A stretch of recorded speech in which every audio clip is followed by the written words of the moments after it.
제가 이 원고를 보낸 다음에 추가로 생각난 것들이 있어서 원고에 없어요. 앞부분이.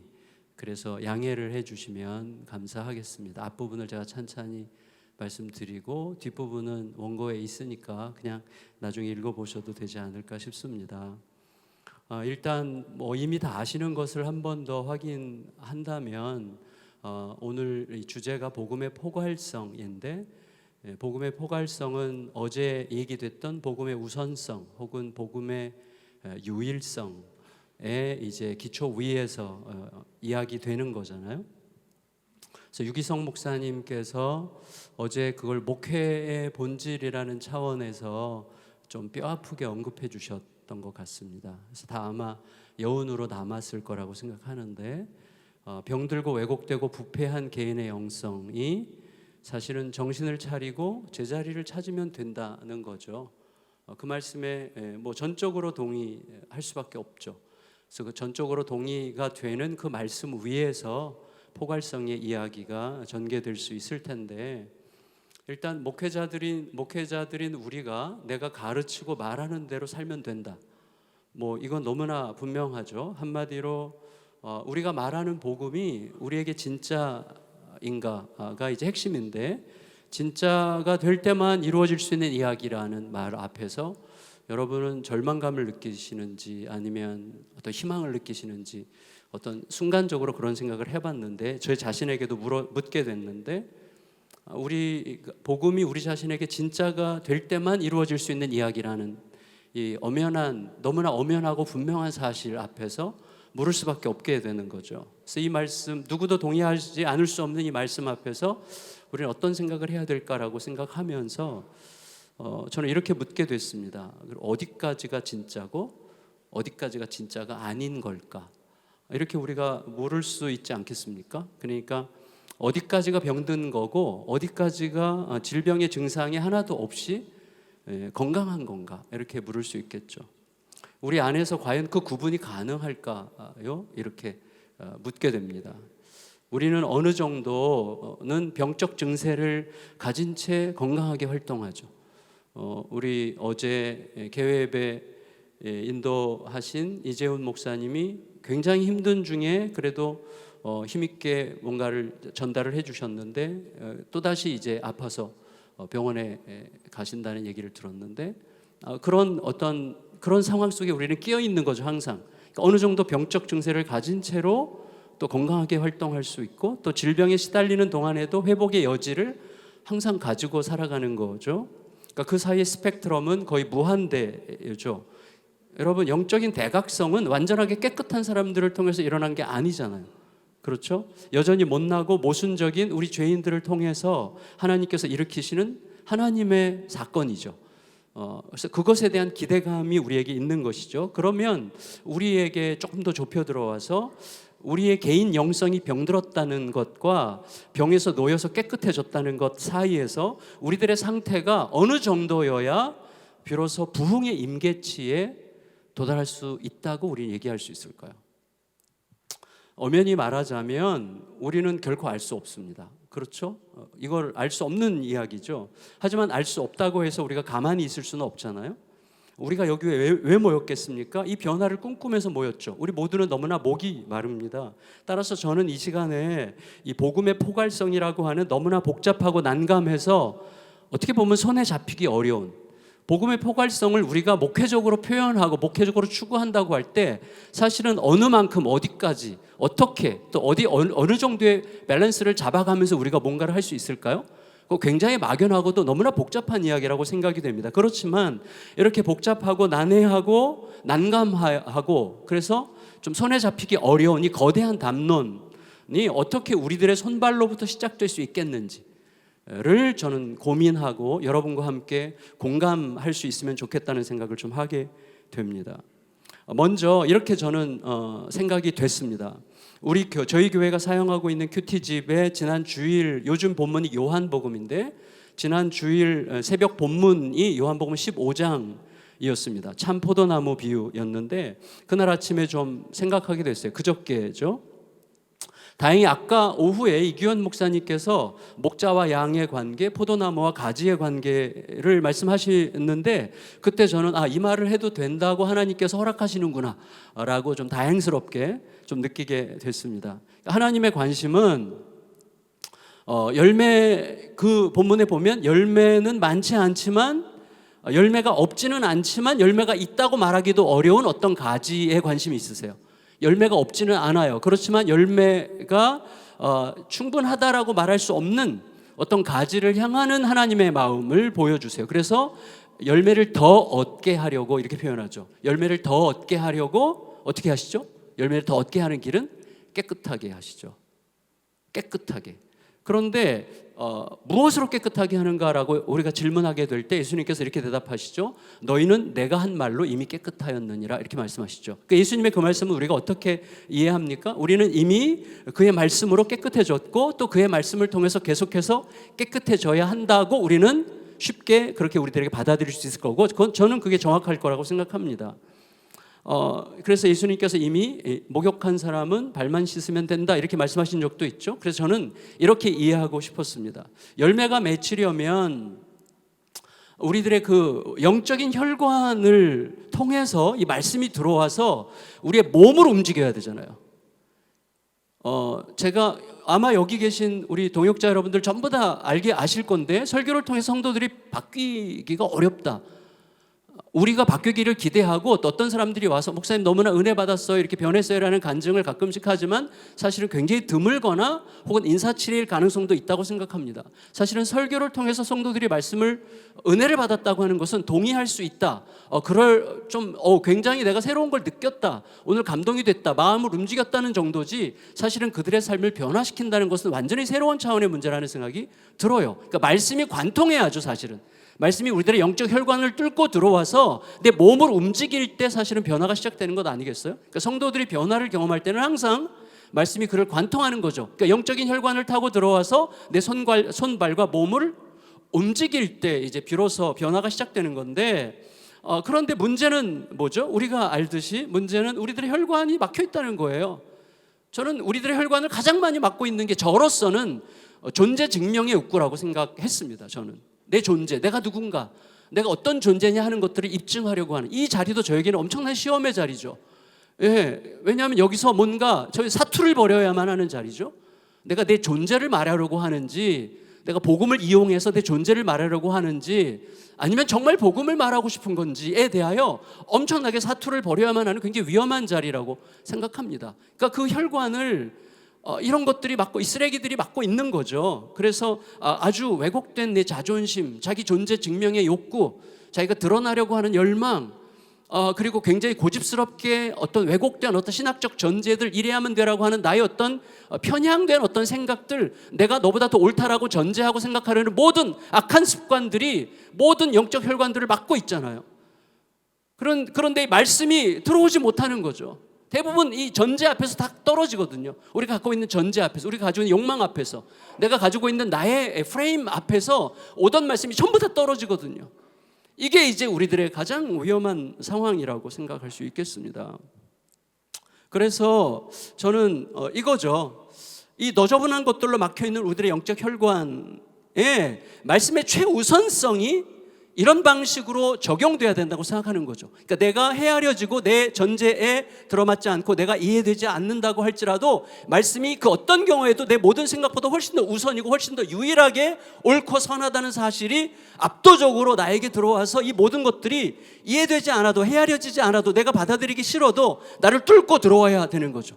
나를 그냥 치고 들어와야 되는 거죠. 이 말씀이 그 말씀이 내 몸을 밀고 들어와서 내 몸을 움직여야죠. 그 말씀에 나를 던져야 되는 것이죠. 이해되지 않아도 계산이 안 나와도 그 말씀에 나를 맡겨야 되는 것이죠. 아마도 바로 거기에서 시작되는 이야기가 아닐까 생각합니다. 하나님께서 다 아시고 또 지금 보고 계시고 말씀으로 이끄실 거라는 지극히 단순한 사실을 믿는 거죠. 믿어야만 가능한 이야기를 지금 하게 되는 것이죠. 그런데 알고 보니까 그 말씀에 관해서 예수님께서 어떻게 결론 내리시죠? 자, 하나님은 내가 너 열매를 더 맺게 하려고 널 깨끗하게 하려고 하시는데 아버지 농부는 근데 예수님께서 그 다음에 너희는 내 말로 이미 깨끗해졌다. 그리고 그 말로 계속 깨끗해지기를 바란다는 뉘앙스로 말씀을 하셨고, 그러고 나서 그 말을 뒤에 가서 뭐라고 설명하시죠? 내 계명은 내가 너희를 사랑한 것 같이 너희가 서로 사랑하는 것이다. 이렇게 얘기하셨죠. 자, 저는 이게 무척 중요하다고 생각합니다.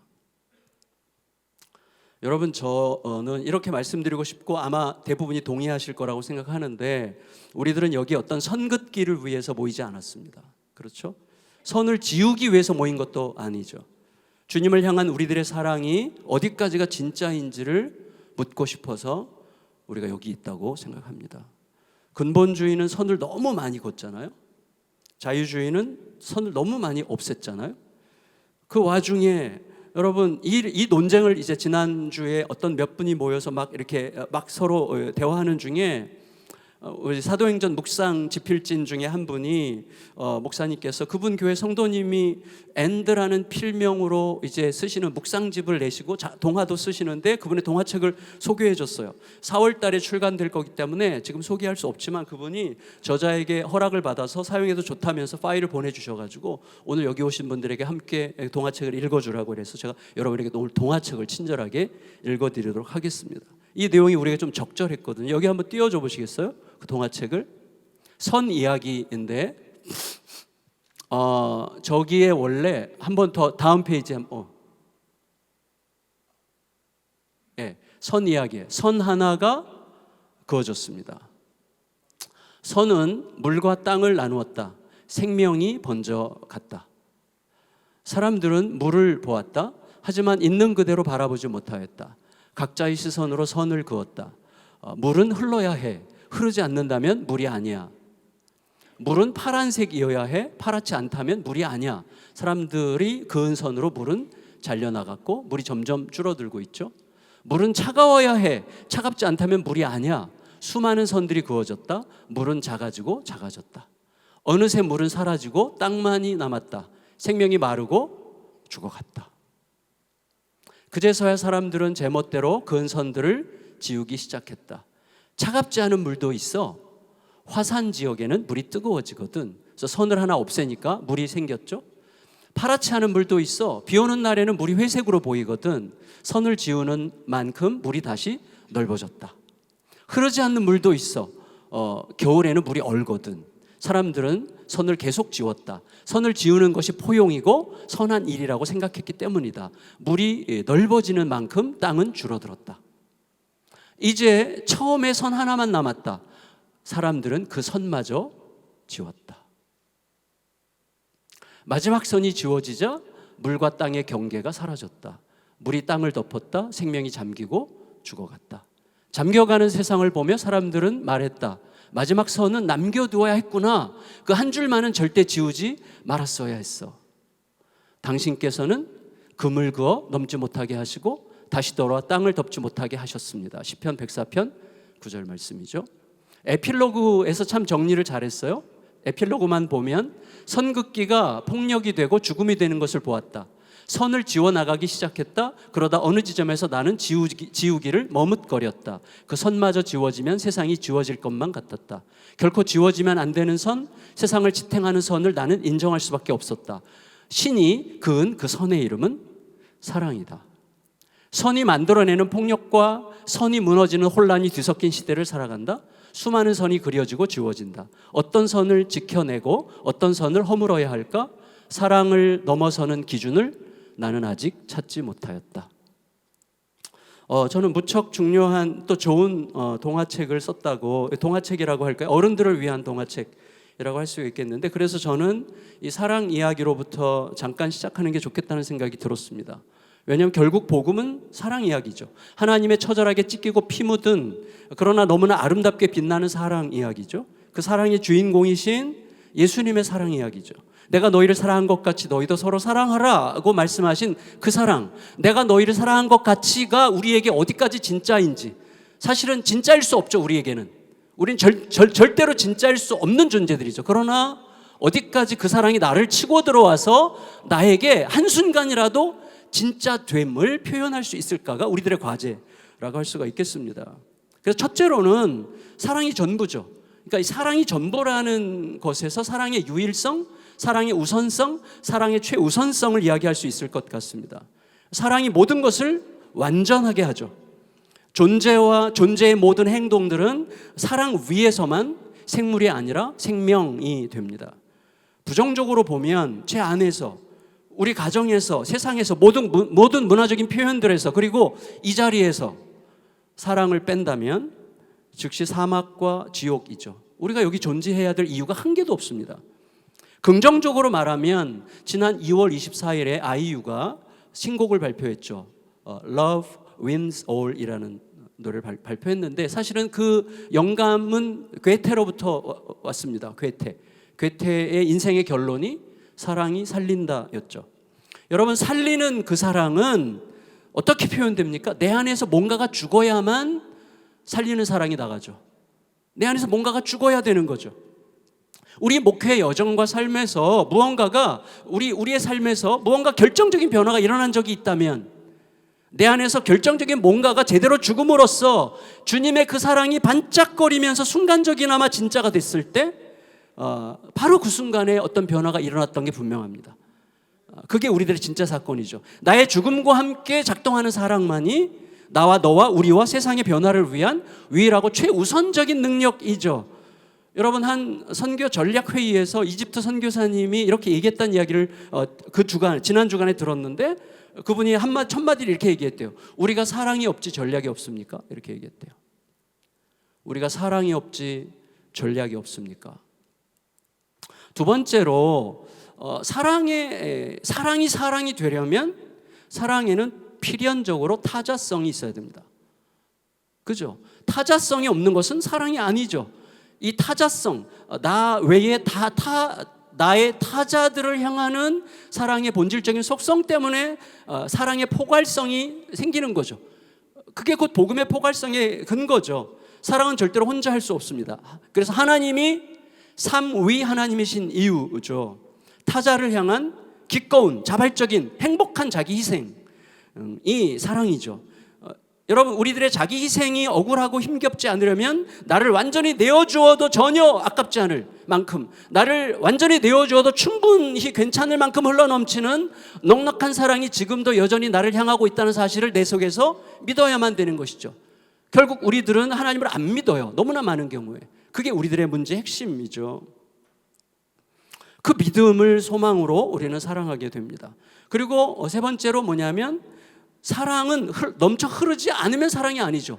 나와 너 사이에 사랑이 계속 있다고 할지라도 우리 안에만 고여 있는 것은 더 이상 사랑이 아니죠. 여러분, 진정한 사랑은 물론 배타적이에요. 진정한 사랑에는 배타성이 있어요. 그러나 그 배타성은 사랑의 순결을 위한 배타성이지, 나와 너 사이에서만 독점되는 사랑은 이거 진짜 사랑이 아니죠. 그런 배타성일 수 없어요. 진정한 사랑은 나와 너, 우리를 넘어 우리 밖으로 흘러 넘쳐야만 하는 것이죠. 삼위 하나님께서 만물을, 우리를 창조하신 이유죠. 사랑의 확장성이죠. 그래서 진정한 사랑은 유일하고도 최우선적이고, 그 사랑은 필연적으로 타자성이어야만 사랑이고, 그리고 그 사랑은 포괄성을 가져야만 사랑인 거죠. 확장성을 가져야만 사랑인 거죠. 그렇다면 우리들은 이렇게 이야기할 수 있을 것 같습니다. 복음은 내가 죽어도 괜찮은, 내가 죽어 너를 살리는 사랑의 이야기죠. 하나님의 아들을 통해서 우리들에게로 흘러들어오는 성삼위 하나님의 사랑이 영원토록 넘치게 흐르는 것이 믿어지는 거죠. 내 안에서 믿어지고, 또 그 사랑 안에서 하나님께서 다 보시고 아시고 친히 이루신다는 것이 완전히 믿어지기 때문에 기꺼이 나를 버려서 사랑해도 되는 그런 행동들이 나에게서 창조되는 거죠. 그리고 그 행동들을 통해서 하나님께서 친히 이루어 가시는 하나님 자신의 이야기가 복음의 포괄성과 확장성이라고 할 수가 있겠죠. 그래서 복음의 포괄성과 확장성은 우리의 스토리가 아니어야 되죠. 우리의 계획의 결과가 아니어야 되죠. 결국은 하나님의 사건이고 하나님의 이야기여야만 하는 거죠. 따라서 사랑이라고 하는 것은 막연하게 좀 허용적이 되라, 이 말도 아니고, 막연하게 기다려라, 좀 기다려줘라, 이것도 아니고, 어정쩡하게 좀 난감해하는 좀 낭만적인 감정을 끝까지 잃지 말아라, 이것도 아니죠. 오히려 현실과 상황에 눈을 똑바로 뜨고 십자가를 통해서, 십자가를 향해서 질문하기를 멈추지 않는 거죠. 끝까지 질문하는 거죠. 계속 질문하되 어떻게 해요? 이렇게 모여서, 함께 모여서 계속해서 질문하는 여정이죠. 우리 여정의 교회 목사님이 보이네요. 그 여정입니다. 여러분 다시 말씀드리지만 우리가 여기 모인 이유는 뭘 정의하고 뭘 선언하기 위해서가 저는 아니라고 생각합니다. 또다시 질문하고 대답하고 싶어서죠. 신학적인 선긋기가 아니라 사랑을 더 배우고 십자가 사랑에 더 물들어서 그 사랑에 나를 더 내어주고 싶어서 여기 모인 게 아니겠습니까? 아니네요. 맞죠. 사실 그거죠. 그러니까 복음이 곧 하나님의 사랑이라는 면에서 우리는 이 사랑의 하나님의 좀 그랜드 내러티브, 하나님의 이 사랑의 서사로부터 복음의 우선성, 포괄성, 확장성에 관해서 질문하기 시작할 수 있는 거죠. 세상을 구원하시는 유일한 길이 복음이라면 복음은 반드시 타자성을 갖게 되죠. 포괄적이지 않은 것을 온전한 복음이라고 할 수가 없겠고, 또 온전한 복음은 필연적으로 확장성을 가질 수밖에 없는 거죠. 그러니까 복음을 가지고 무엇을 해야 하는 것이 아니라 우리가 가진, 우리에게 온 복음이 우리를 통과하는 게 진짜가 되는 순간 뭔가가 이루어지기 시작하게 되는 것이죠. 그러니까 여러분, 복음의 포괄성을 말할 때 그것은 제 개인이나 가정이나 사회적 관계나 조직이나 삶과 역사의 모든 요소들은 오직 그 복음을 통해서만, 복음의 빛을 통해서만 그것의 존재 이유와 목적을 발견하게 된다는 사실을 우리가 알아가는 과정이라고 생각합니다. 그게 복음의 포괄성이죠. 그래서 삶의 모든 영역들 안에서, 영역들이 복음의 빛에 비추어져서 그것이 거기에 존재하는 이유와 목적을 계속 발견하고 찾아가고 그것에 대답하는 그런 여정이 복음의 포괄성이 아닐까 생각합니다. 그래서 복음의 포괄성과 관련해서 우리들의 과제는 삶과 역사와 만물의 존재 이유와 목적을 복음의 빛 아래 비춰보고 성취하게 하시는 하나님의 그 긴 여정에 참여하는 과정이라고 생각합니다.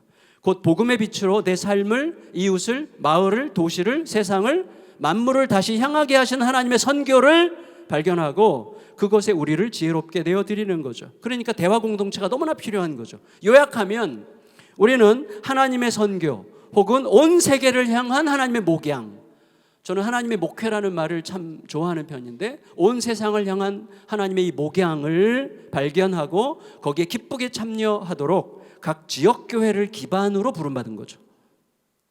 이게 우리들에게 중요하다고 생각합니다. 그렇다면 복음의 포괄성을 향한 우리들의 목회는 하나님께서 친히 이미 이루신 복음의 사건을 통해서 우리를 있게 하신 그곳에서 현재도 이루고 계시는 하나님의 온 세계적 목양을 발견하는 거죠. 더 나아가서 우리 자신이 그 하나님의 사건의 일부가 되는 것입니다. 저는 이 과정에서 목회자의 정직성이 너무나 중요하다고 생각합니다. 아까 오전에 저희 정명호 목사님이나 안광 목사님 목회 이야기 들으면 약간 주눅 들어요, 저도. 그런데 그때 다시 이제 용기를 내서 이야기합니다. 너나 잘하면 돼. 이렇게 이제 얘기하게 되는데 너무 탁월한 분들이니까. 근데 이 과정에서 저는 우리의 정직성이 가장 중요한 것 같아요. 내 캐릭터, 내 자질, 내 성향, 그리고 내가 속한 지역적 특성에 따라서 매우 다양하고 진실된 매우 다양한 사역이 규모와 전혀 상관없이 매우 자연스럽고 아름답게 표현되는 그림이 포괄적인 복음의 포괄성의 목회적 열매라고 확신합니다. 내가 누군지를 정직하게 통찰하고 흉내낼 거 하나도 없죠. 그것을 기꺼이 인정하고 그 위에서 겸손히 듣고 순종하는 거죠. 이를 위해서 우리는 복음을 누구에게보다도 먼저 자신에게 가르쳐야 됩니다. 복음을 자신에게 가르치는 것이 우리에게 좀 익숙해지는 게 매우 중요해요. 좋은 의미의 익숙해짐이죠. 유능해져야죠.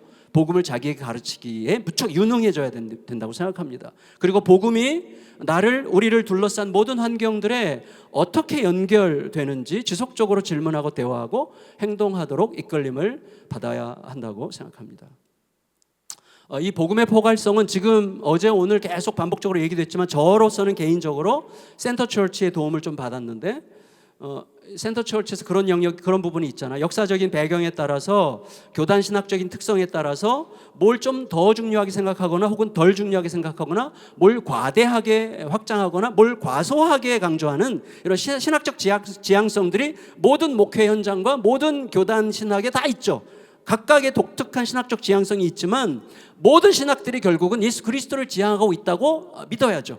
그리고 모든 신학들이 지향하고 있을 그리스도 중심성 안에서 복음의 포괄성을 발견할 수 있는 거죠. 그러니까 개인의 자유를 중시하는 쪽, 성령의 은혜에 몰두하는 쪽, 말씀을 통한 변화를 강조하는 쪽, 사회적 책임에 막대한 무게를 싣는 쪽 다 있지만 우리는 그리스도 중심성이라는 구심력 안에서 얼마든지 복음적 침례교, 우리 최 목사님이 너무 수고 많이 하셔서 1번으로 뒀는데 복음적 침례교, 복음적 감리교, 복음적 성결교, 복음적 순복음, 복음적 장로교, 복음적 성공회, 복음적 구세군, 이런 것들을 우리가 계속 기대하면서 대화를 이루어갈 수 있겠죠. 그런 발견을 위한 노력이 복음적 포괄성을 위한 목회적 접근에 굉장히 필요한 태도라고 생각합니다. 이 비슷한 이유로 저는 한 지역교회가, 우리 각자가 대부분이 한 지역교회를 섬기고 있는데 한 지역교회가 복음의 포괄성을 추구한다면 지역에 존재하는 교회들과 교단적 차이를 뛰어넘어서 그리스도 중심적 연대를 추구하고 복음적 가정, 복음적 학교, 복음적 교회, 복음적 동사무소, 복음적인 문화센터, 복음적인 지역 문화 등의 그림이 어때야 되겠는지를 계속해서 함께 질문하고 대화하는 과정을 계속 밟아가는 거죠. 이 지역의 공동체 안에서. 저도 이제 저희 동네에 그 목회자 공동체가 있고 거기 상당히 많은 분들이 오늘 여기 오셨더라고요. 그러니까 그 반복적으로 질문하며 답하려는 지속적인 대화를 절대 포기하지 않는 거죠. 그리고 발견되는 대답들에 매우 지혜롭고 과감하게 뛰어들 수 있어야 하는 것이죠. 그런데 이런 방향으로 복음적 포괄성을 지향하는 하나님의 목양이 펼쳐지려면 우리에게 필요한 것은 비전이 아니에요. 제가 볼 때는 비전이 아니고 우리들의 계획이 아니고 구체적 실행이 아니라고 생각합니다. 무엇보다도 뭐죠? 목자와 양의 관계죠. 하나님으로부터의 들음이 핵심인 것 같습니다. 그러니까 이거를 그럴듯하게 말하는 혹은 맞아 그게 본질이지라고 한번 이야기하고 넘어가는 게 아니라 이게 실제 우리의 몸으로 실행되는 우리들의 현실이 되느냐가 저는 관건이라고 생각합니다. 그러니까 복음의 포괄성이 우리 각자의 목회 현장에서 펼쳐지는 데 있어서 가장 중요한 것은 전 들음이라고 확신합니다. 진짜 들음. 이게 무척 중요하다고 생각합니다. 그러니까 세계를 향한 하나님의 목양이라는 엄연한 이 하나님의 서사에서 결코 흔들리지 않으면서 동시에 우리 자신의 기질이나 우리의 야심이나 우리들의 속된 욕망의 분위기에 휘둘리기 쉬운 이것이야말로 목양이야 라는 이런 어떤 너무 대범하고 단순하고 무지한 이런 정의를 내려놓아야만 하는 것이죠. 우리는 하나님의 뜻을 잘 모르잖아요, 솔직히. 하나님의 뜻은 어떻게 보면 가변적이죠. 왜 빌립보에서는 감옥에서 꺼내주셨다가 가이사랴에는 오랫동안 내버려 두시는지 우리는 알 수 없습니다.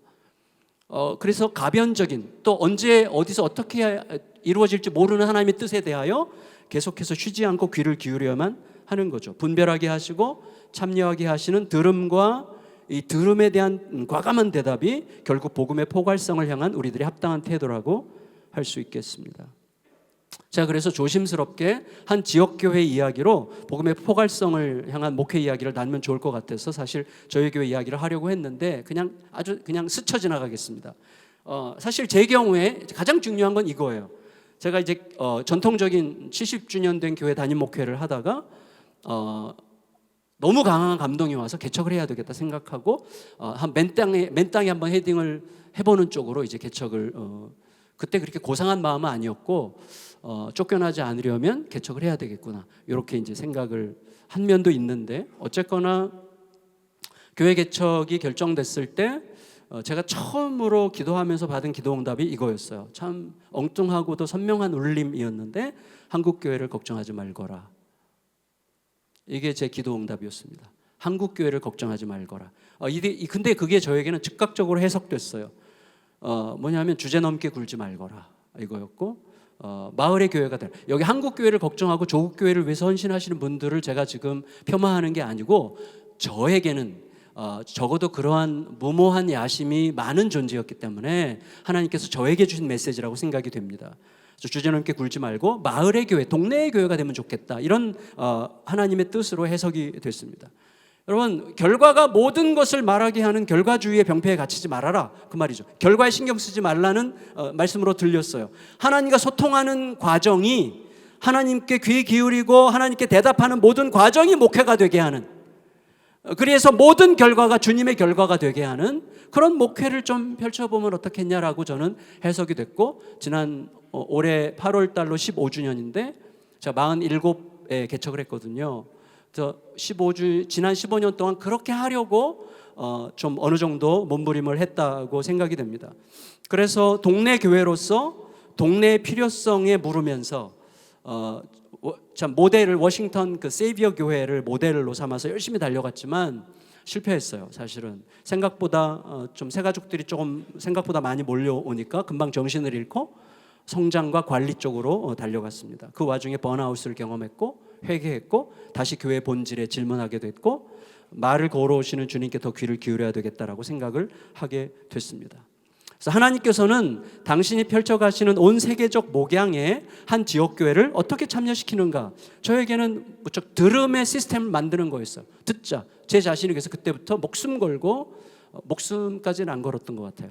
네, 목숨 걸고라는 표현 제가 우리 성도들에게 자주 쓰는데 이 시간을 빌어서 회개합니다. 목숨까지는 안 걸었던 것 같고, 하여튼 사력을 다해서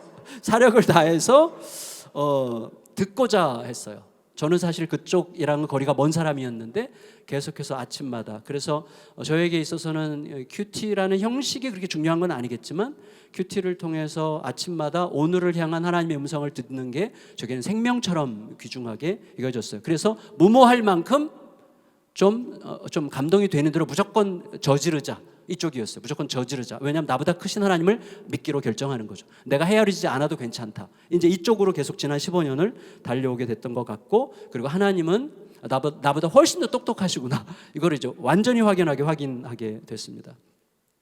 어쨌거나 하나님은 거기 계시며 말씀하시는 하나님이시죠. 거기가 어디죠? 우리 있게 하신 자리죠. 그 동네. 하나님은 성령을 통해서 말씀과 환경과 상황과 사람들을 통해서 항상 말을 걸어오시죠. 그래서 우리들의 행복한 과제가 있다고 생각합니다. 우리들의 과제는 뭐죠? 내 상황과 하나님의 말씀을 제대로 연결하는 일에 점점 유능해지는 거죠. 요즘에 저는 정말 갈수록 약간씩 더 맞아, 이게 하나님의 이끄심인 것 같아 라는 게 이전보다는 조금 더 수월해지는 느낌? 이런 게 좀 드는 것 같습니다. 이 현실과 말씀을 연결하려는 분투가 있어야만 기도 제목이 나오잖아요. 우리가 원하는 걸 기도하지만 사실 진짜 기도는 어디서 나오죠?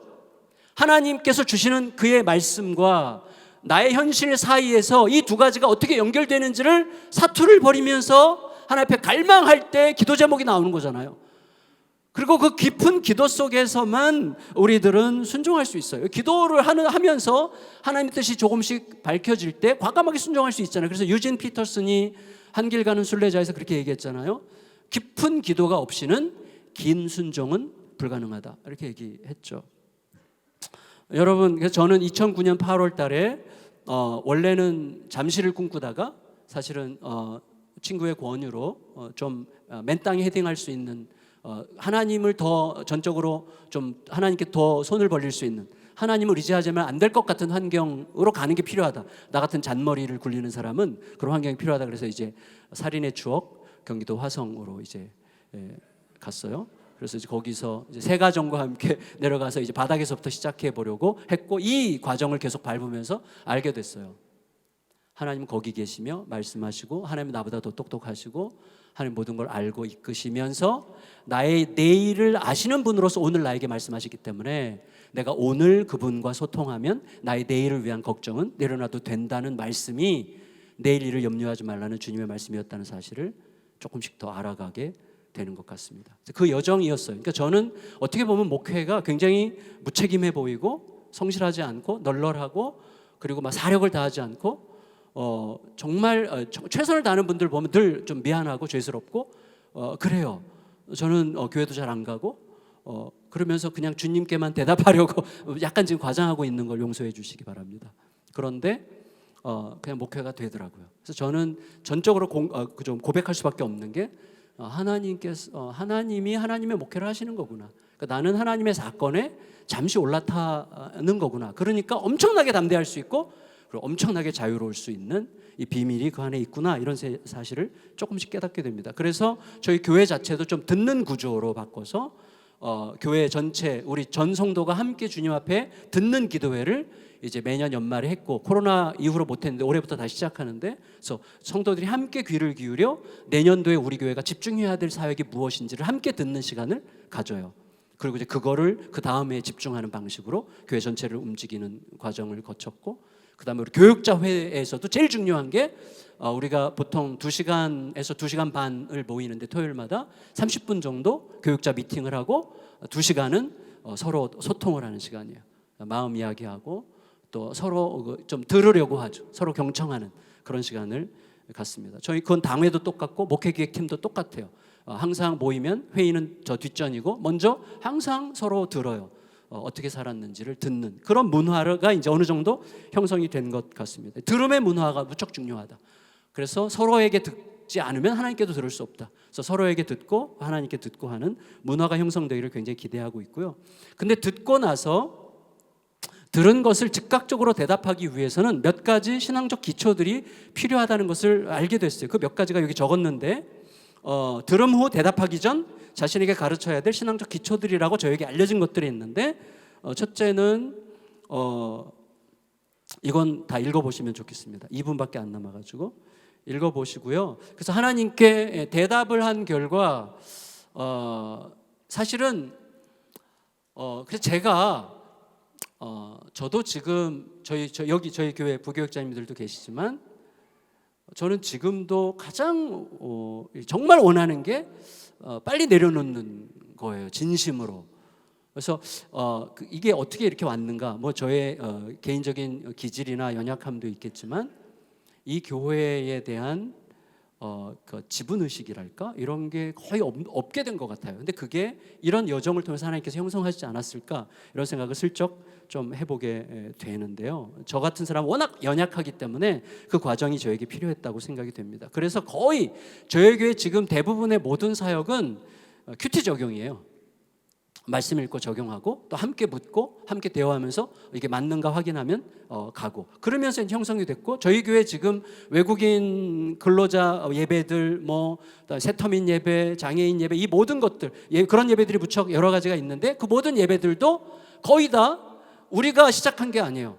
어떤 계기를 통해서 누군가의 요청을 통해서 그 요청에 대답하다 보니 그냥 형성된 어떤 것들이 전부 다 대부분의 저희 교회 사역이 제가 볼 땐 90% 이상이 그렇게 대답하는 과정을 통해서 어느새 우리들의 사역이 된 그런 여정이라고 생각합니다. 결론, 맨 마지막 부분, 복음의 유일성과 포괄성과 확장성은 우리의 선택과 행동을 요구하는 균형의 이야기가 아니라고 생각합니다. 그러니까 복음의 유일성과 포괄성과 확장성은 결국 복음 그 자신의 이야기죠. 복음의 본질적인 속성의 이야기죠. 우리가 복음의 포괄성의 균형을 잡으려고 하면 우리는 어느새 너무 내가 전도 중심, 내가 조금 이거 중심 아니야 이렇게 가면 우리는 어느새 이도저도 아닌 애매모호한 혹은 얄팍한 자기의 그림에 갇히게 될 가능성이 100%죠. 그러니까 우리가 복음을 품는 게 아니라 복음이 우리를 품어야 되죠. 내가 복음에 나를 던질 필요도 없이 복음이 나를 감싸면 되는 것이죠. 그러니까 우리는 복음을 소유할 수 없죠. 우리가 복음을 소유하려고 하면 어느새 복음의 결과에 집착하거나 혹은 복음의 포괄성을 잃어버리고 내 기질과 성향과 필요에 해당하는 일부분을 붙들고 집착하게 될 게 분명합니다. 그래서 우리는 복음이 우리를 소유하도록 자신을 내어드리면 되죠. 아까 말씀드린 그거죠. 말씀이 치고 들어와야 되죠.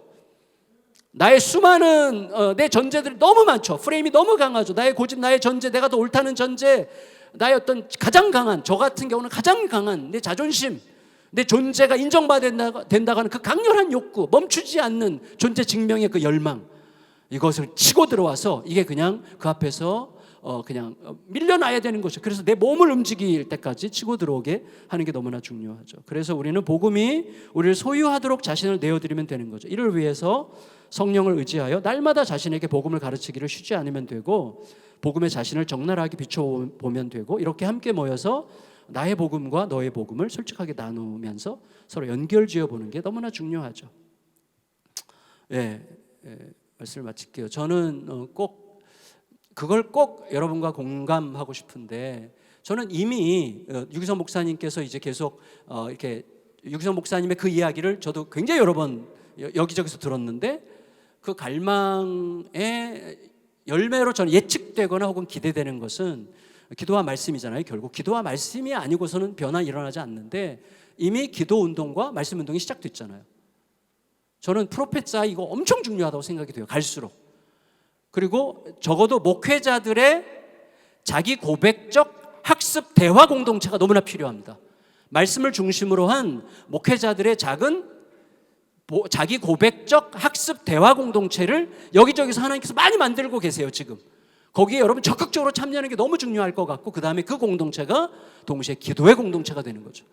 저는 이게 로잔을 통해서 이게 남는다면 저는 하나님의 부흥의 운동이 이미 시작됐다고 확신하고요. 그걸 여러분과 진심으로 나누고 싶었고, 제가 오늘 여러분과 나누려고 했던 이 말씀이 그런 공동체를 통해서 계속해서 대화하고 소통하면서 표현될 수 있기를 기대하면서 말씀을 마치도록 하겠습니다. 기도하겠습니다. 주님, 오늘 연약한 자가 잠시 나눈 이 이야기가 어떤 분에게 자신의 현실이 되는 시간이 있기를 바라고, 우리 모두가 함께 하나님을 더욱더 간절히 바라보고 그의 사랑에 우리를 맡기고 싶은 열망이 일어나게 되는 시간이 되기를 간절히 소망합니다. 성령님, 우리 모두를 지키시고 이끌어 주시옵소서. 존귀하신 예수님의 이름으로 간절히 기도드립니다. 아멘. 감사합니다. 안녕하세요, 여러분. 패널 토의 시간입니다. 어저께 이재훈 목사님하고 최성원 목사님 패널 중간에 오늘의 교회 하용조 목사님께서 마당에 침례탕을 설치하셨다고, 그리고 옥하는 목사님께서는 조영규 목사님을 초청해서 부흥회를 여셨다고. 그래서 건강하고 우리가 모델이 될 만한 우리 복음주의자들의 선배들의 공통점은 무엇이든지 배우려고 하는 욕구가 강렬했던 것 같습니다. 그래서 이번에 목사님들의 태도를 보면 정말 배우려고 하는 열정이 너무 뜨겁게 느껴져서 감동을 많이 받고, 그래서 한국교회가 소망이 있다는 생각도 해보게 됩니다. 오늘 이 시간에도 이 패널 토의 짧은 시간이지만 서로에게 배움이 되는 시간이 되었으면 좋겠습니다. 그래서 먼저 좀 인사를 좀 이렇게 하면서 시작했으면 좋겠습니다. 우리 서로에게서 잘 배웁시다. 옆에 계신 분하고 시작. 우리 서로에게서. 제가 오늘 배움이 되기를 소망하는 마음으로 패널 4분을 모셨습니다. 청주에서 상당한 교회 목회하시는, 아직 완전한 광복은 오지 않았다. 아직 그래서 임의와 아직 사이에서 분투하고 계시는 성화적 우리 목회자 안광복 목사님 모셨고요. 그 다음에 우리 주한장로교회 장신대 신당원에서 설교학 교수로도 저에게 익숙한데 주한장로교회 섬기시는 주승중 목사님 모셨고요. 그리고 수원 광교 더 사랑의 교회 섬기시고 복음과 도시 이사장으로 섬기시는 이인호 목사님 모셨습니다. 그리고 오늘 강의해 주신 정갑신 목사님, 이렇게 4분을 모시고 좀 서로에게 배우고 저희 패널들끼리도 서로 배우는 그런 시간이 되었으면 좋겠습니다. 제가 진행본부에서 제게 얼마 전에 패널 진행을 부탁하면서 김현정의 뉴스쇼처럼 진행을 해달라. 그래서 제가 그걸 한번 봤습니다. 어떻게 하는지 봤더니 핵심은 과감하게 커트를 하는 거더라고요. 그래서 오늘 패널들께서는 마이크를 잡으실 때, 대답을 하실 때 2분 내외로 답변을 해주시고, 그리고 제가 좀 중간에 개입하더라도 그리스도 안에서 치유받으셨으니 마음을 잘 추스려 주시기를 부탁드립니다. 오늘 강의를 해주신 정감신 목사님 통해서 좀 복습을 좀 하면 좋겠고, 여기 패널들도 오늘 강의를 다 마치지 못하셨으니까 궁금한 게 있으면 좀 말씀을 해주시고, 마이크를 들고 조금 가능하면 빠르게, 시간이 많지 않기 때문에 좀 빠르게 목사님께서 답변을 좀 해주시면 좋겠습니다. 지금 오늘 주제가 복음의 포괄성인데, 복음의 포괄성이란 결국 모든 영역과 모든 종족과 모든 복음은 복음 자체로 머물지 않고 이렇게 사회의 전 영역으로, 인간 전 종족으로, 그리고 모든 문화 속으로 침투해서 변화시켜야 된다, 이렇게 볼 수 있을 것 같습니다. 그런데 이게 주제가 너무 큰 주제인데 이거를 다루기에는 오늘 너무나 많은 주제가 있기 때문에 이런 짧은 시간에 다루기는 좀 어려운데, 목사님께서 한국 교회가 아니라 화성 향남을 섬기는 교회가 되라는 강의가 마음에 많이 와닿았습니다. 그래서 가장 지역적인 것이 가장 세계적인 것이다. 저희 아저씨가 그렇게 말씀을 해주셨는데, 그런 의미에서 목사님 개인적으로 좀 질문을 좀 드리고 싶어요. 사랑에 대해서 아까 말씀하셨는데 올해 결혼 몇 주년 되셨나요? 37주년. 37주년. 네, 목사님이 발견하신 복음 때문에 사모님을 사랑하고 자녀를 사랑하는 것에 어떤 변화가 있었나요? 엄청난. 어떤 변화가 있었을까요? 제가 아내를 사랑하지 않는다는 것을 복음 앞에서 알게 됐고요. 네. 그래서 제가 아내한테 고백했습니다. 나는 당신을 사랑한 적이 없어. 이렇게. 그리고 나는 내가 만든 당신을 사랑했던 것 같아. 그래서 내가 만든, 내가 기대하는 당신을 사랑했지, 당신을 사랑한 적은 없는 것 같아. 이거를 이제 알게 됐고, 그래서 아내에게 내 기대대로 안 돼도 여전히 당신을 사랑할 수 있는 내가 되도록 해볼게. 이렇게 이제 고백을 하게 됐고, 저희 딸에 대해서도 비슷한 여정이 있었던 것 같습니다. 네, 고맙습니다. 그 목사님께서 아까 전통교회 부임을 하셨다가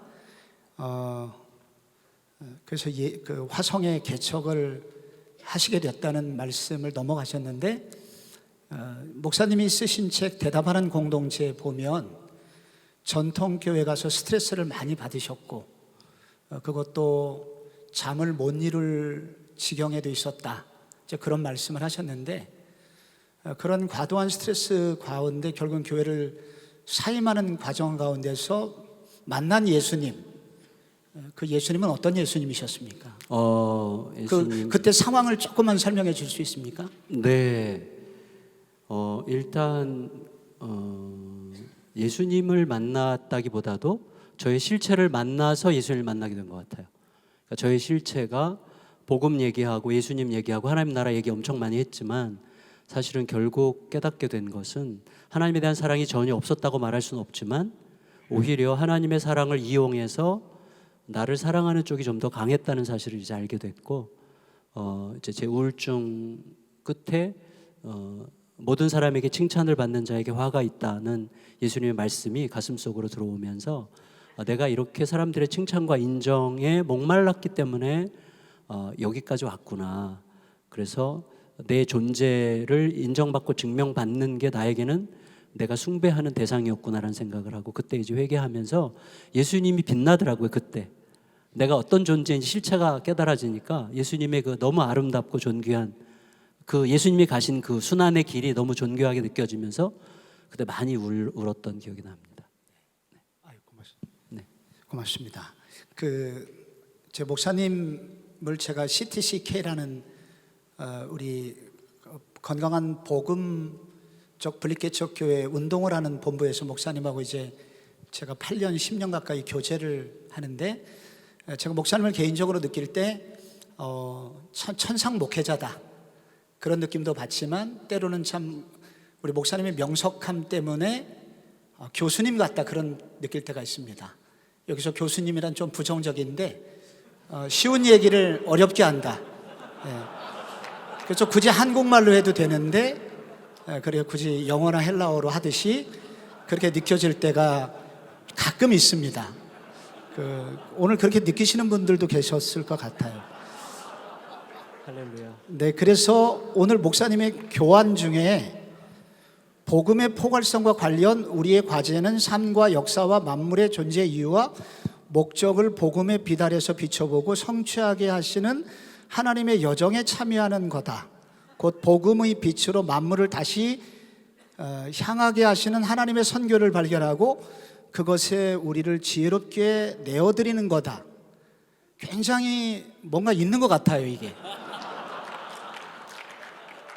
뭐 있어요. 그래서 이거를 좀 교수님 말고 좀 목사님처럼 좀 구체적, 이게 무슨 얘기인지. Would you speak in Korean? 제가 죄송해요. 한국말을 어렵게 해가지고. 근데 제가 멋있는 척하면서 하려고 얘기를 그렇게 하려고 노력을 많이 했나 봐요. 그러다가 네. 못 고치겠어요, 지금은. 네. 근데 이게 무슨 말입니까? 제가 볼 때는 의도적으로 지속적으로 반복적으로 물어야 된다는 이야기라고 생각합니다. 네. 예. 진작에 그렇게 말씀하시면 의도적으로 물어야 된다. 네, 그렇게 하시면 네. 된다는 얘기였습니다. 네, 네.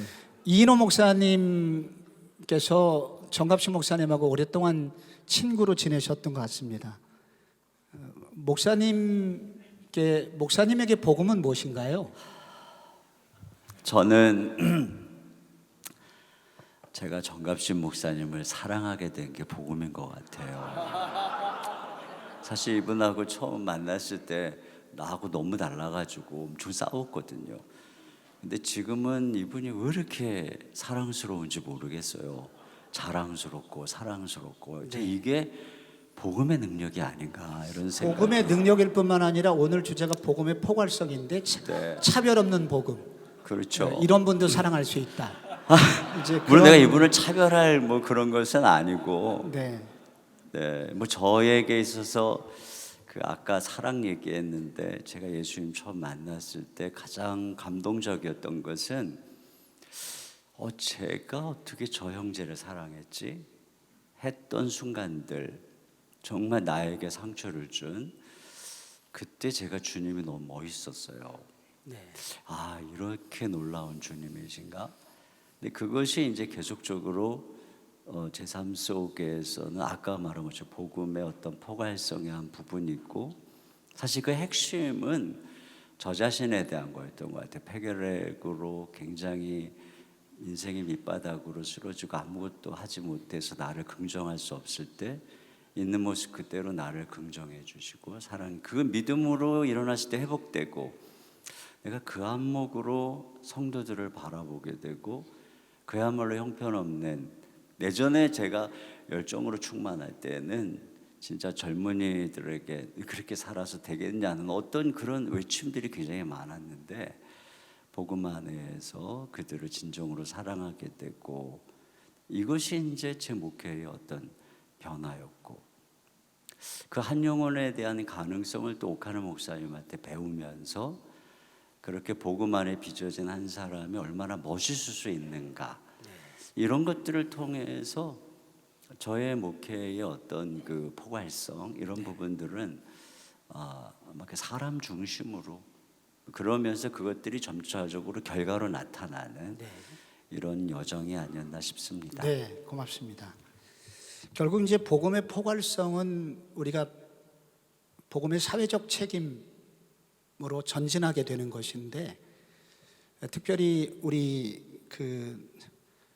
주목사님하고 안목사님은 전통교회 부임하셔서 이제 그리고 이전에 살지 않으셨던 도시에 가셔서 이제 거기서 부름받은 목사로서의 사명을 감당하셨어야만 되는 상황이었을 거라고 생각이 됩니다. 그래서 그 목사님들의 이게 또 이 복음의 포괄성을 적용해 나가는 복음의 사회적 책임은 결국 그 지역적 상황과 맞아야 되고, 그 본인 교회의 어떤 은사가 일치할 때 또 효과도 나타나는 것이거든요. 그런 의미에서 제가 먼저 좀 주 목사님께 좀 여쭤보고 싶습니다. 그 목사님이 처한 그 교회적 상황, 그 상황은 어떤 상황이고, 그런 상황 속에서 목사님은 이 복음의 포괄성, 사회적 책임을 인천 지역에서 어떻게 구현하시려고 노력하셨을까요? 예, 제가 학교에서 이제 16년 있다가 교회로 지난 2012년에 나가서 지금 이제 12년째 됐는데, 처음에 나가서 생각을 참 많이 했었죠. 학교에 있던 저를 왜 갑자기 하나님께서 교회로 보내셨을까 하는 생각을 많이 했었는데, 제 전임 목사님, 원로 목사님은 그야말로 민족복음화 세계 선교에 목숨 거신 분이었어요. 또 부흥사기도 했었고, 나기별 목사님.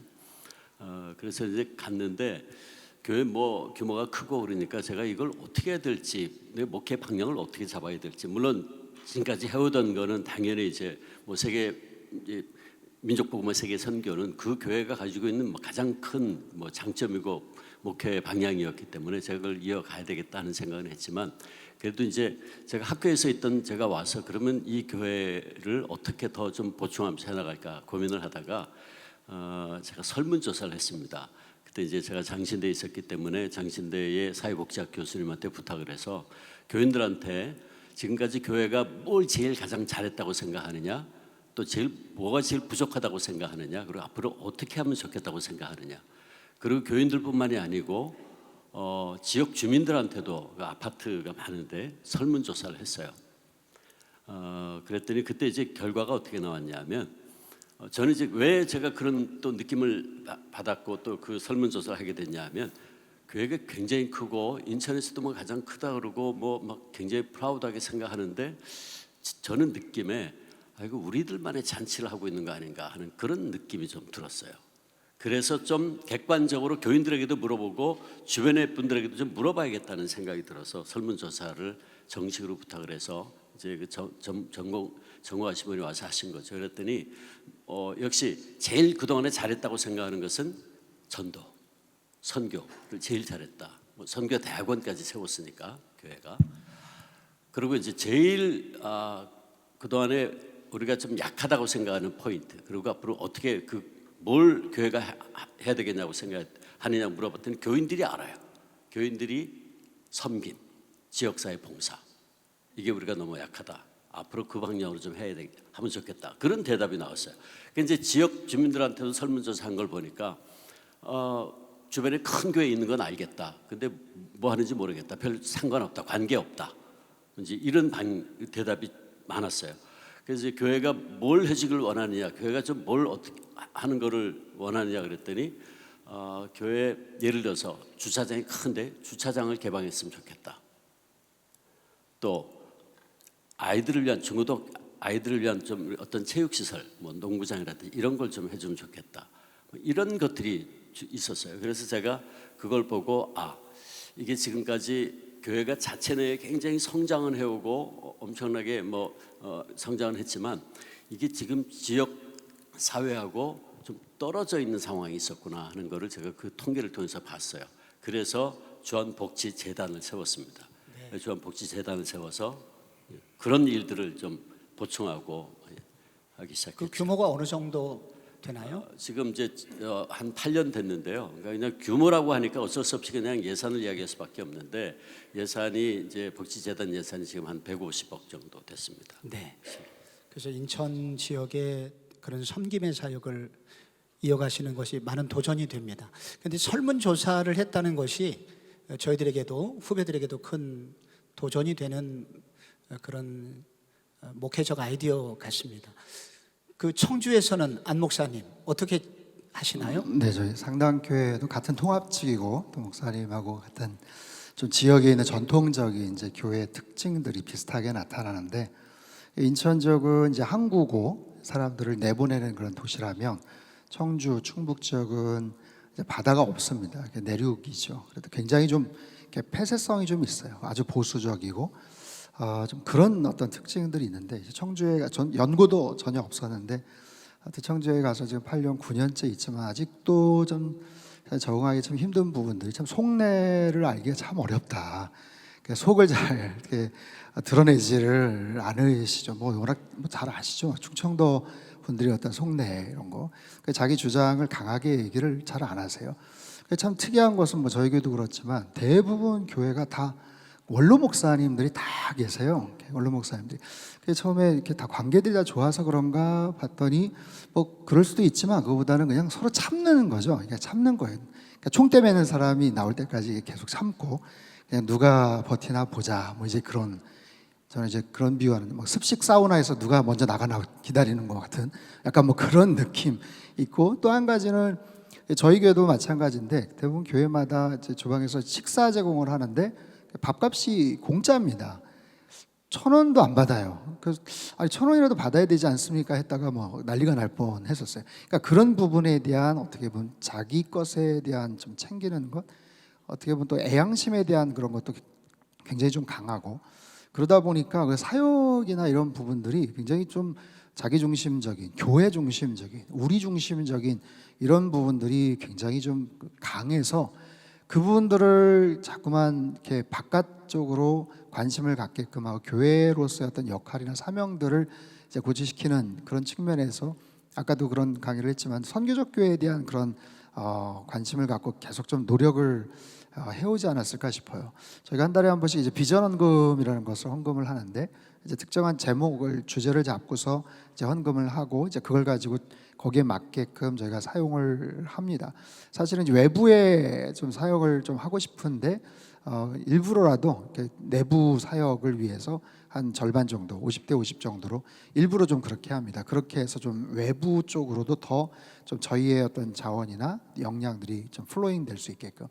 그래서 저는 이제 우리 상당교회, 제가 섬기는 상당교회 어떤 역할을 영적 하나의 플랫폼 역할에 대한 그런 기능들, 이제 그런 비전들을 계속해서 이야기를 좀 하거든요.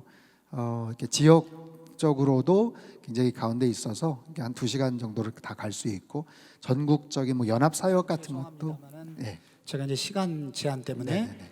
그 목사님께서 또 문화에 대해서도 관심이 많이 있는 걸로 알고 있습니다. 네네. 우리 로잔 언약의 우리 케이프타운 언약 중에 핵심이 이제 문화에 대한 관심인데 모든 문화에 대한 그 각 나라에 대한 문화를 존중하면서도 모든 문화 속에는 악마적 영향이 있어서 그것을 어떻게 그리스도 중심적으로 바꿔갈 것이냐, 이것이 이제 로잔이 추구하는 문화 변혁에 관한 우리의 꿈인데 목사님이 혹시 청주를 바라보면서 어떤 문화적 좀 복음적 사역을 하고 계신 게 있다면 소개해 주실 수 있을까요? 문화 사역자들에 대한 관심을 계속 갖고요. 네. 그래서 그 전에는 안 그랬지만 이제 CCM 사역자분들을 저희 협력 사역자로 저희가 후원도 하고 같이 동역을 그렇게 하고 있습니다.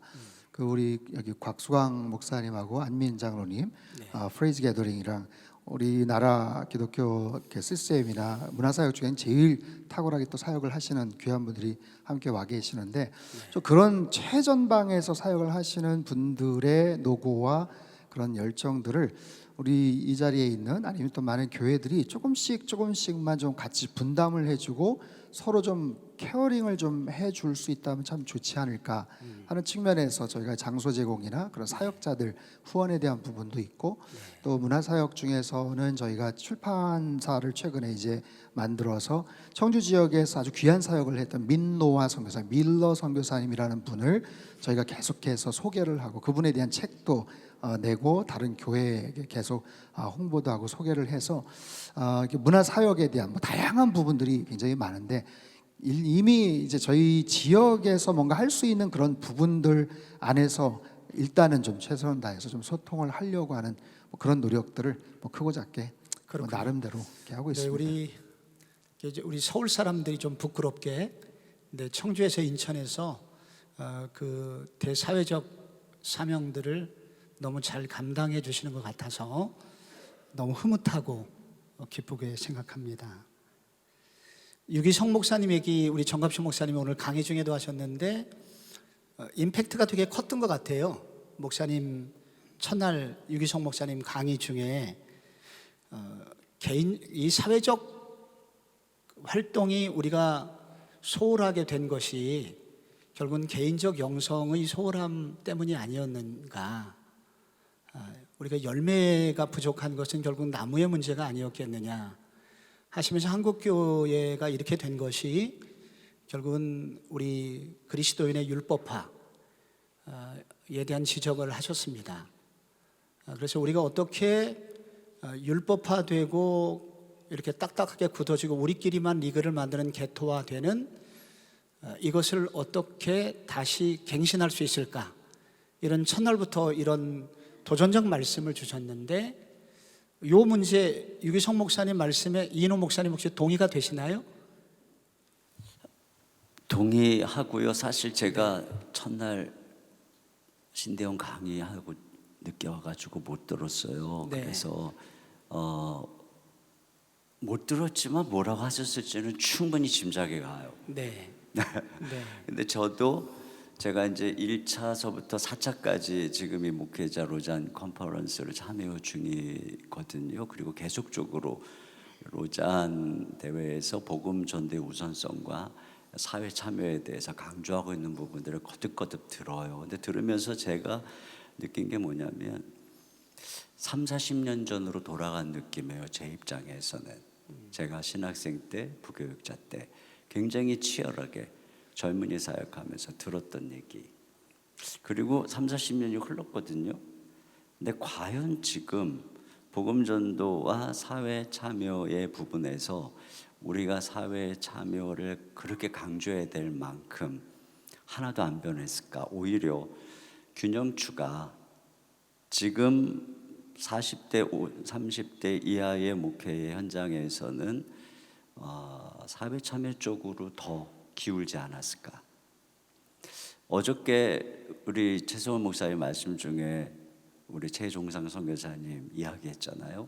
영국의 부흥이 뭔지, 복음전도가 뭔지 모르는 교인들이 너무 많다. 근데 굉장히 의아한 것이 거기에 목회하는 대부분의 목사님들은 존 스토트의 영향을 받았을 것이고, 크리스토퍼 라이트 영향을 받았을 것이고, 톰 라이트 영향 받았을 것이고, 알리스터 맥그레스 영향을 받았을 텐데 우리도 존경하는데 왜 그들의 제자는 그런 열매를 맺었을까? 저는 그런 생각을 하면서 이러한 부분의 균형추가 저 같은 어떤 면에서는 아주 오래된 전통교회들은 들어야 될 부분이지만 지금 여기 있는 많은 부목사님들 30, 40대는 조금은 다른 균형 감각을 가지고 얘기해야 되는 거 아닌가. 저는 그런 면에서 유기성 목사님이 굉장히 적절한 얘기를 이 시대를 향해서 하시고 계시다, 그렇게 바라보고 싶고요. 또 한 가지는 제가 바라보았던 옥하는 목사님, 하영조 목사님, 이동훈 목사님, 또 홍정글 목사님, 유기성 목사님도 마찬가지입니다. 제가 그분들이 세운 교회를 보면 지금 정말 한국교회 균형 있고 사회적 감각 있고 너무나도 뛰어나거든요. 그런데 그분들의 딱 인상이 뭐예요? 옥하는 목사님 제자훈련에 미쳤고, 하영조 목사님 복음과 성령, 선교, 또 이동훈 목사님 마찬가지죠. 홍정기 다 복음주의자, 복음의 사람들이고 성도들 한 영혼을 키우는 제자도에 집중했던 분들이고, 그런데 그 목회 현장에 들어가 보면 엄청난 균형. 유기성 목사님 항상 예수님 얘기하시지만 사실선한 목자 교회의 현장에는 엄청난 대사회적인 역사들이 일어나고 있거든요.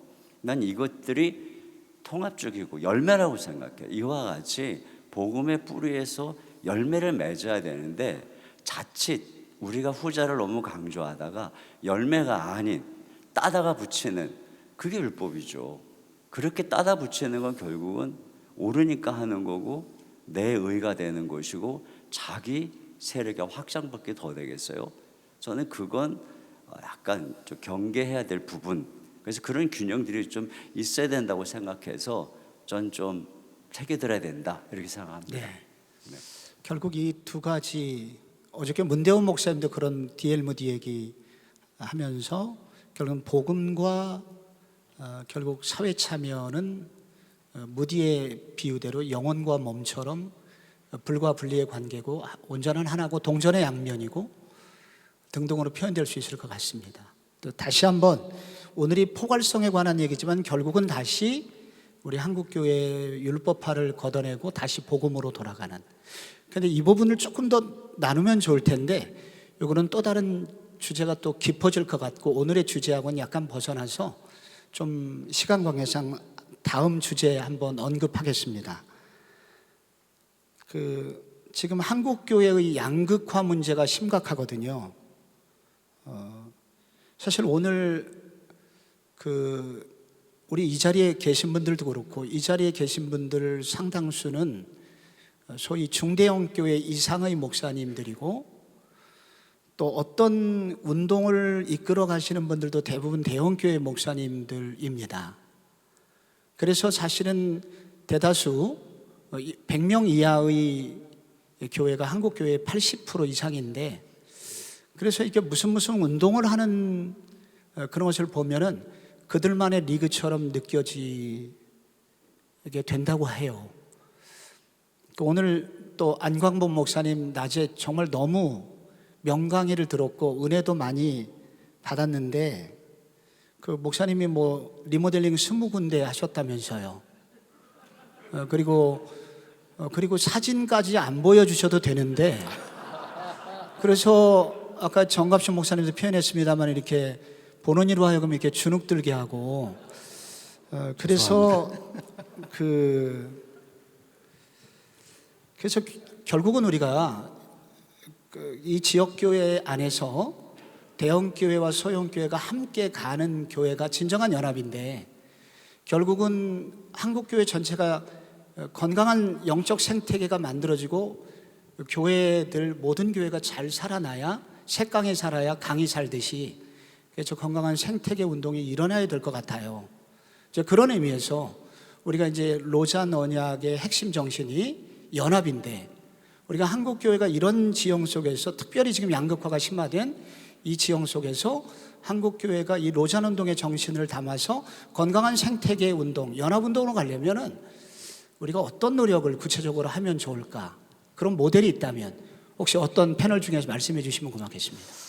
네, 사진을 띄워드려서 죄송하고, 네, 그 최근에 저희 금요 예배 때 이웃교회 초청, 목사님 초청 설교를 듣고 있거든요. 네. 지난주에도 성결교 쪽에 이제 목사님, 저희 교회에서 한 500m 떨어져 있는 아주 가까운 교회, 사이즈는 아주 작지만 아주 열정적으로 또 목회하시는 목사님 초청했고요. 이번 주는 이제 순복음교회 교단 초월해서 그렇게 해서 같이 말씀을 듣는데 성도님들이 굉장히 좋아하시더라고요. 이웃교회 목사님들 설교를 같이 듣고 또 함께 더불어서 함께 이웃됨에 대한 어떤 부분들을 하고 또 그 교회를 위해서 저희가 축복하면서 마지막에 또 기도도 하고 그런 역할들도 굉장히 좋은 것 같고 저희가 이제 블레싱 청주라고 해서 청소년 사역이나 청년 집회들을 좀 할 수 있는 그런 교회 연합 모임을 좀 했었거든요. 그래서 이제 뭐 작은 교회, 큰 교회 뭐 그런 여러 가지 역할들, 기능들이 있지만 저는 제가 이제 노예나 시찰회를 가면 너무 정치적인 쪽에만 관심이 있는 분들이 너무 많아서 사실 이제 그런 거리두기를 좀 하는 편입니다. 다만 목회에 대한 관심이 있거나 궁금한 부분들 또 서로 좀 같이 협업을 하고 싶어하는 분들이 있으면 언제든지 그런 정보도 좀 공유하고 이런 로잔 모임이나 프로페사의 모임이나 이런 부분들을 서로 좀 소개하면서 뭐 그런 끊으시려고 하는 거죠 지금 표정이. 아무튼 네 그러고 있어요. 잘하고 있습니다. 그래. 네. 잘하고 있습니다. 그렇게 목회를 잘하시는 분이 이렇게 예민한 센스가 있는 것 같아요. 근데 아까 정갑순 목사님 향남에서 목회자 모임 아까 얘기하셨죠? 그 모임은 오늘 또 많이 오셨다고 그러는데 오늘 정 목사님 강의하신다고 이렇게 좀 목사님과 함께 할 수 있는 팀워크가 생기게 된 것은 어떤 과정이 있었을까요? 저는 사실 이분들이 오시는 거 몰랐고요. 와서 이제 알게 됐는데 뭐 저 강의 들으러 오신 건 아니고요. 제가 볼 때는 시작하는 계기는 원래 개척하면서 지역교회랑 연대해야 되겠다. 동네 목회를 하려면 그런 생각으로 시작하자 할 때 동네 교회 한 20여 개 목사님들을 다 만나서 함께 뭔가를 좀 음악회도 같이 하고 뭐 이런 얘기를 해서 시작했다가 실패했어요. 사실은 좀 중간에 무슨 일들이 있어가지고 그러다 몇 년 좀 쉬었다가 지금부터 한 7, 8년 전에 그럼 우리 복음 공부부터 같이 해보면 어떻겠는가. 그래서 이제 한두 교회 모이면서 지금은 12개에서 16개 교회 회원은 그렇게 하고 실제로 모일 때는 12개 교회가 모여서 매달 이제 책 나눔을 하는데 처음에는 복음 공부 이제 복음에 관한 책들을 쭉 시리즈로 나눴고 지금도 책 정해서 복음과 도시에서 정해주는 책들 가지고 계속 북클럽 하고 있습니다. 그 책을 함께 읽고 나누고 책을 맡고 이제 삶을 나누고 책을 나누고 그 책은 누가 사주나요? 각자 사나요? 각자 삽니다. 처음에 이제 저희 교회가 한 몇 번 샀던 것 같은데 목사님들이 그때 얘기를 들어서 네. 지금도 계속 사주시는지 좀 궁금했습니다. 안 삽니다. 네. 돈도 좀 아깝고 그래가지고 그 오늘 저희들이 케이프타운의 그 선언 서약 선언 서론에 보면은 경계 안에서의 포용 정신이 나오거든요. 그래서 그 얘기는 결국은 오늘 정갑순 목사님 말씀하신 선긋기, 선을 너무 많이 그어도 문제고 선을 없애는 것도 문제다. 이제 그렇게 표현을 해주셨는데, 우선 복음의 포괄성이라는 것은 차별이 없는 복음인데, 이 부분에서 한국 교회는 조금 지나치게 배타적이다는 인식이 너무 강해지고, 한국 교회가 지금 교회에 대한 거부 반응이 한국 교회가 너무 배타적이다 하는 얘기, 공격을 계속 받고 있습니다. 그래서 이런 시대에 이 복음의 차별 없는 복음을 조금은 더 드러내고, 그리고 차별 없는 복음을 드러냄으로써 좀 한국 사회를 포용해야 될 것 같은데, 이런 부분에 대해서 목사님들 중에 조금 고민을 이런 부분에 해보셨고, 그래서 어떤 대안이 구체적으로 있는가, 이런 질문을 받으시면 어떻게 답변할 수 있을까요? 제 생각에는 거대한 어떤 운동으로 가능하지 않다고 생각하고요. 네. 거대한 운동도 필요하지만 또 대형 무슨 집회도 뭐 필요하다고 생각합니다. 그렇지만 아까 말씀드렸던 것처럼 교단을 초월하고 성향을 초월해서 가까이에서 함께 모일 수 있는 분들과 지속적으로 허심탄회한 대화를 나눌 수 있는 그런 분위기가 형성되고, 그 모든 중심에 예수 그리스도의 복음이 계속 우리에게 질문하게 하는 그런 대화 고백 공동체가 목회자들 안에서 형성되는 게 아마 가장 정직한 그리고 바람직한 답이 아닐까. 지금 아직까지는 저는 그런 생각을 강하게 하게 됩니다. 이거하고 연관해서 제가 이제 제한된 시간 속에서 좀 각 교회마다 여기 나오시는 목사님들은 이런 복음의 포괄성에 대해서 우리 교회가 앞으로 이런 사역을 한두 가지 정도는 꼭 해야 되겠다, 그런 생각들을 가지고 계실 것 같아요. 그래서 이런 복음의 포괄성에 관계돼서 모두 다 많은 주제를 다룰 수는 없지만 각 지역 교회의 형편과 상황을 볼 때 조금 복음의 배타적인 생각을 갖고 있는 한국 교회에 대한 나쁜 시각을 지우기 위해서라도 이게 꼭 필요한데, 그런 의미에서 어떤 면에서 조금 이 복음의 차별 없는 복음을 위해서 어떤 주제를 가지고 혹은 어떤 대상을 놓고 그런 선교적 프로젝트나 그런 구체적인 내용을 준비하고 있는 것이 있다면 무엇이 있을까요? 혹시 주 목사님 이런 부분에 대해서 생각하고 계신 것이 있습니까? 저희는 요즘 많은 교회들이 그러고 있는데, 이주민 노동자들하고 또 이렇게 오시는 분들이 굉장히 많죠. 지금 특히 인천 지역은 그런 분들이 굉장히 많습니다. 그래서 노동하러 오신 분들도 많고, 지난번에 아프가니스탄 난민들도 굉장히 상당수가 인천 지역으로 배정을 받아서 왔어요. 그래서 저희는 이제 교회에서 그분들을 이민국하고 해서 정착하는 데 돕고 하는 거를 이제 저희 교회 요청을 해봐서 저희가 이제 그걸 같이 하고 했는데요. 왜냐하면 저희 교회 안에 10개 외국인 부서가 있습니다. 외국인 선교국이라 그래가지고, 그래서 10개 부서에서 예배를 드리고, 어떤 나라는 바깥에서 하기도 하고 또 어떤 나라는 안에서 하기도 하고 그러는데, 저희가 어쨌든 그분들이 한국에서 노동을 하러 왔든지 아니면 결혼을 해서 왔든지 굉장히 많은 숫자들이 있기 때문에, 저희 교회에서 지금 매주일 지금 실제로 예배 출석하면서 각 나라 말로 예배 드리고 있는 분들이 한 500명, 600명 정도가 됩니다. 그래서 그런 쪽에 그분들이 필요한 것이 무엇인지, 교회가 어떻게 하면 더 섬길 수 있는지, 그래서 아예 교인들로 하여금 거기에 들어가서 섬기고 봉사할 수 있도록 네. 실질적으로. 오케이. 그래서 이주민 그런 쪽으로 노동자에 많이, 대해서 이주민 혹시 무슨으로, 혹시 이노 목사님 교대는 고민을 하고 계신가요? 네, 지금 저희도 다문화 사역이라든가 또 여러 좀 사회적으로 사각지대에 있는 분들이나, 특별히 교회가 점점 그 포스트 모던 사회로 교회에 대해서 굉장히 절대적인 진리나 이런 것들을 거부하는 세대에게 어떻게 문화적으로 접근할 부분에 대해서 굉장히 고민을 많이 하는데, 아까 잠깐 좀 얘기하고 싶었지만 우리 정 목사님이 좀 말씀 잘해 주셨지만, 저는 이런 생각이 들어요. 그 배타성이 이제 점점 이 사회가 성윤리라든가 여러 가지 기독교의 진리에 대해서 이제 거부하고 또 그런 선들을 막 넘어 들어오다 보니까 반면에 이제 교회는 그 진리를 수호하겠다고 점점 이제 선을 강하게 긋는 그런 배타적인 이런 이제 양적 이런 대결이거든요. 근데 이렇게 되면 세상에 그렇다고 우리가 그렇게 배타적 진리를 목소리를 높이면 점점 이제 다음 세대들은 떠날 거라고 생각을 해요.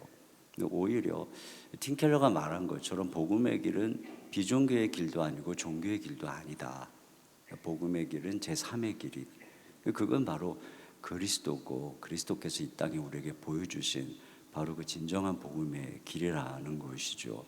그런 측면에서 우리가 가야 되는 길은 선긋기가 아니라는 부분에 대해서는 정말 공감하고 그렇게 선을 긋지 않으면서도 그리스도의 진정한 사랑 안에서 진정한 그 생명력과 우리들의 그 진리를 수호해 나가는 방법, 저는 그게 이제 사랑이라고 생각을 해서 그런 영역으로 나가야 될 것은 뭐 온통 이 세상이라는 생각이 들어서 다방면에서 사실 저희들이 이제 교회가 어느 정도 이제 안정화되고 커가다 보니까 앞으로 하고자 하는 모든 사역을 그런 부분에서 전념하려고 그렇게 하고 있습니다. 고맙습니다. 이게 이제 더 이 부분도 주제가 계속 반복되고 또 우리가 계속 새겨야 되는데 참 로잔 운동이 균형을 잘 잡은 것이 그 경계 안에서의 포용이다. 이렇게 적절한 선긋기다. 그리고 그 젊은이들도 포용할 수 있는 이해가 될 수 있는 복음으로 접근해야 된다. 그러나 복음은 분명히 또 선을 또 지켜야 된다. 등등의 이 로잔의 정신을 계속 이어가는 마무리를 그렇게 목사님이 해주신 것 같아서 감사드립니다. 이제 거의 이제 마무리가 돼야 될 것 같은데요. 오늘 주승중 목사님께서 주기철 목사님 손자분이세요. 오늘 빠친고 오늘 강의 중에 그 빠친고 드라마 빠친고의 작가 언급하시면서 그가 친기독교적인 작품을 쓰게 된 것이 평양신학교를 졸업하시고 그 고아와 과부를 돌보셨던 할아버지의 영향 때문에 손주의 시대에 그렇게 복음적 관점으로 세상을 보는 그런 세대 간의 기독교적 유산이 그렇게 물려받게 되었다 하는 그런 말씀을 주셔서 참 감명 깊었는데요. 우리 주기철 목사님도 주승종 목사님도 그 개인적으로 주기철 할아버지로부터 받은 복음적 유산이 있다면 어떤 것이 있나요? 뭐 저는 생각하기에 그분은 정말 일단 복음의 우선성에 가장 강조를 했던 분이었다라고 생각이 돼요. 네. 근데 그러면서도 결코 이 복음의 확장성이나 포괄성에 대해서도 사실은 오로지 신앙을 위해서 그분이 순교하시는 걸로만 이렇게 많이 알려져 있지만 제가 이제 손자로서 이렇게 아버님을 통해서 또 여러분들 가족에서 이렇게 들은 이야기를 종합해 보면 정말 신앙적 동기에서 순교하신 거 맞습니다. 그게 복음의 우선성이죠. 근데 그렇게 해서 신사참배를 거부하고 일제와 싸웠지만 결과적으로 그것이 반일 내지는 민족운동으로까지 이어지게 됐다라고 하는 측면에서 보면 분명히 복음의 또 확장성까지도 그분이 가지고 있었다 하는 생각이 들어요. 그래서 민경배 교수님이 이런 얘기를 했어요. 그 신앙의 내연과 외연의 관계다. 그러면서 무슨 표현을 했냐면 신앙의 현상학이라고 했어요. 그분이 그러니까 복음의 우선성을 지키기 위해서 신앙을 지켰는데 순교를 했는데 결과적으로 이제 일제 입장에서 보면 그게 이제 일본 국가에 대한 반역이었고 도전으로 비춰지게 됐다는 거죠. 그러니까 이제 오히려 이제 일제가 보기에 이 사람은 순시 복음만 지킨 것이 아니고 복음의 확장성 때문에 국가에게까지 반기를 드는 사람으로 이렇게 받아들였던. 이거를 민경무 교수가 신앙의 현상학이라고 얘기를 했더라고요. 저는 오늘 정 목사님 말씀이 참 여러 가지로 많이 제가 동의를 하는 것이 정말 복음이 우리에게 진짜라면 이 복음의 포괄성은 이미 그 복음의 본질 속에 포함되어 있다라고 하는 게 저는 그거를 오히려 주 목사님을 통해서 볼 수 있지 않았나. 저는 그런 생각을 해봅니다. 그래서 감사드립니다. 다시 한번 이번에 저는 이제 목사님 생각하면서 이번에 주제도 생각하면서 이게 굉장히 참 의미 있는 주제다 하는 생각을 해봤습니다. 네, 저희들이 이제 아까 그 1910년 그 에딘버러 선교대회에서 서구 중심의 선교대회에서 100년 후에 케이프타운 서약 속에서 비서구 중심의 선교 전략으로 전환되었다. 그래서 이번 로잔 서울 대회, 인천 대회 같은 경우가 한국 교회의 강점을 전 세계에 좀 알리는 기회도 됐으면 좋겠다 하는 좀 소망들을 나눴었는데요. 우리 한국 교회가 갖고 있는 강점, 나눠줄 수 있는 자산이 있다면 무엇일까요? 마지막으로 한 가지씩만. 한국 교회가 좀 이런 자산을 보유하는데 이런 자산은 좀 다른 나라도 가졌으면 좋겠다. 어떤 자산이 있습니까? 이인호 목사님? 이렇게 탁월한 사회를 보는 길성훈 목사님이 한국교회 자산인 것 같아요. 네. 하여튼 목회를 잘하시는 분은 뭔가 있어요. 네, 뭔가 있고. 자, 우리 한국교회 마지막에 이인호 목사님이 이제 기도 분과 위원장이시니까 좀 기도에 대해서 좀 말씀해 주시면서 요약이 됐으면 좋겠는데, 한국 교회가 어떤 자산을 가지고 있는지 목사님 어떻게 생각하세요? 어떤 자산이 있습니까? 한국 교회. 제가 이제 이인호 목사님이 그 얘기를 할 줄 아는데 얘기를 안 해서 네. 저는 조금 전에 생각했던 게 기도의 현실성이라고 생각해요. 네. 한국에서는 기도가 대단히 현실적이고 현실성이 있고 네. 그 기도와 삶이 굉장히 긴밀하게 연결돼 있잖아요. 네. 그 부분이야말로 한국 교회가 가지고 있는 굉장히 독특하고 특별한 자산이라고 생각합니다. 네. 우리 두 분, 예. 뭐 다 연결이 되는데 그 결핍에 대한 어떤 경험들이 네. 여러 가지 뭐 일제 강점기나 또 어려운 전쟁통 여러 가지 사회와 민주화 압축된 산업화 시대를 겪어오면서 네. 많은 사람들이 갖고 있었던 그런 결핍, 그런 헝그리 정신.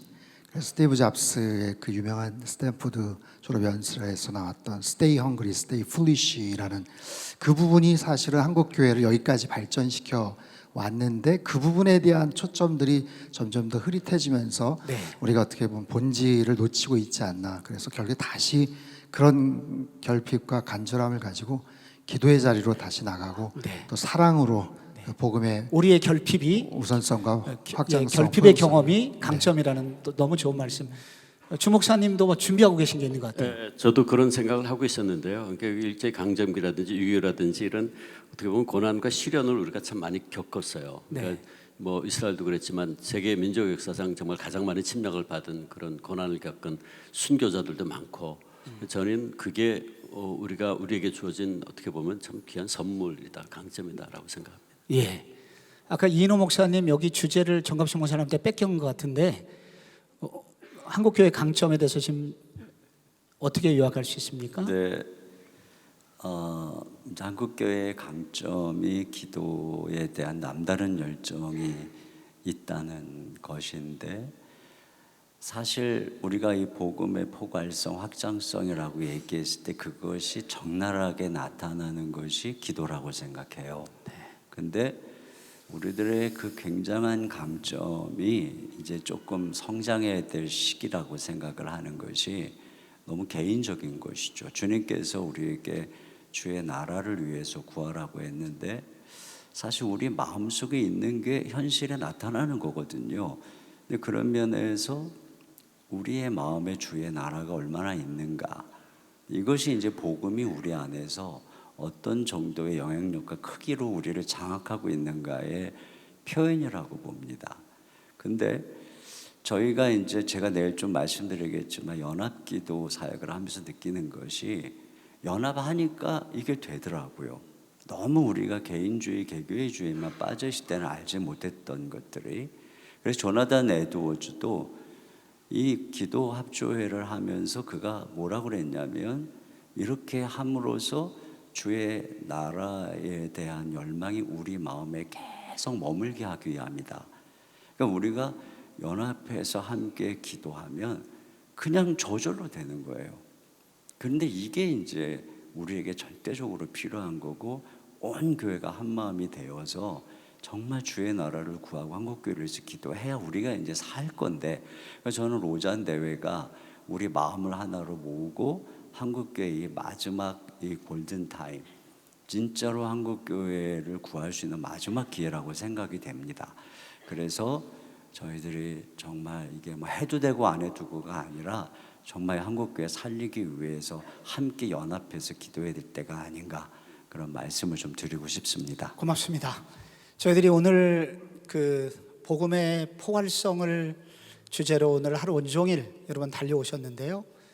저희들이 우리를 변화시킨 예수 그리스도의 복음이 우리의 삶의 전 영역으로 우리에게 주어진 목회적 상황과 은사에 따라서 모든 영역으로 뻗어나가는 그런 그 도전을 받고 그런 결단을 하는 기회가 됐으면 좋겠습니다.